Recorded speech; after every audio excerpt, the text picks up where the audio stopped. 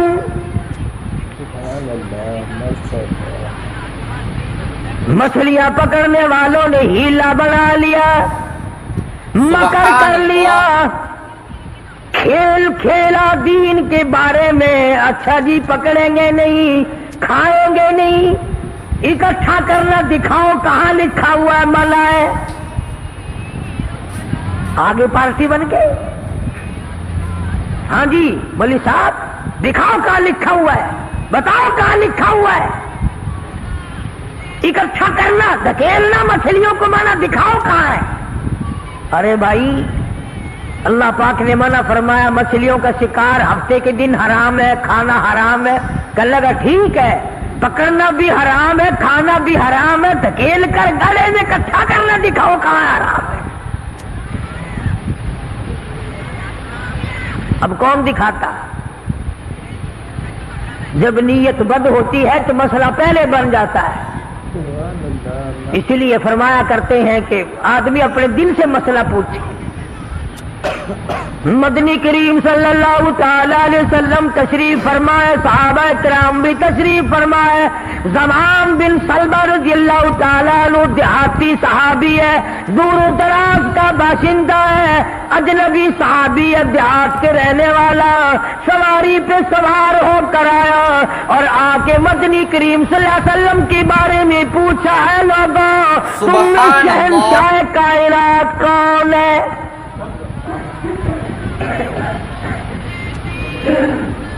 صحابہ کرام نے اشارہ کر کے بتلا دیا یہ ہے، قریب ہوا، عرض کرنے لگا آپ رب ذوالجلال کی قسم کھا کر بتائیں کیا واقعی آپ نبی ہیں؟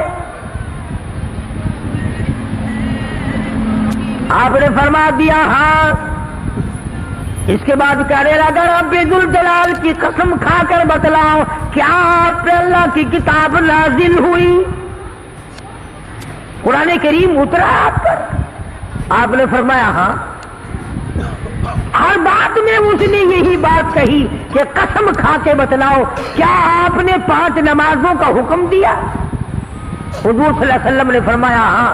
پھر قسم کھا کر کے کھلا کر کہنے لگا کیا آپ نے اللہ کی توحید اور اپنی نبوت اور رسالت لا الہ الا اللہ محمد رسول اللہ یہ کلمہ سکھایا ہے، امت کو دیا ہے؟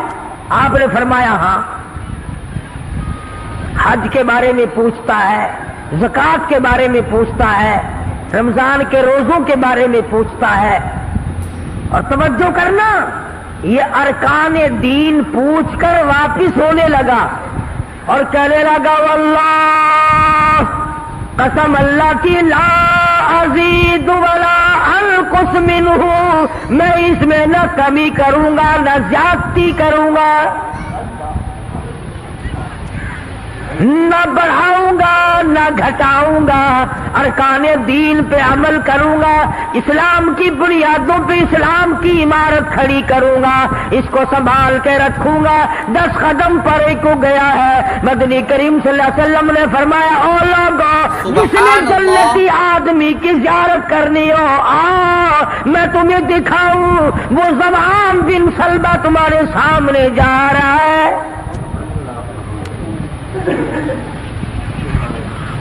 اس لیے کہ اس نے قسم کھائی ہے نہ میں دین میں کچھ بات بڑھاؤں گا اور نہ گھٹاؤں گا، بلکہ جو مجھے دین کالی کملی والے صلی اللہ علیہ وسلم سے ملا ہے اس کو پورا کروں گا۔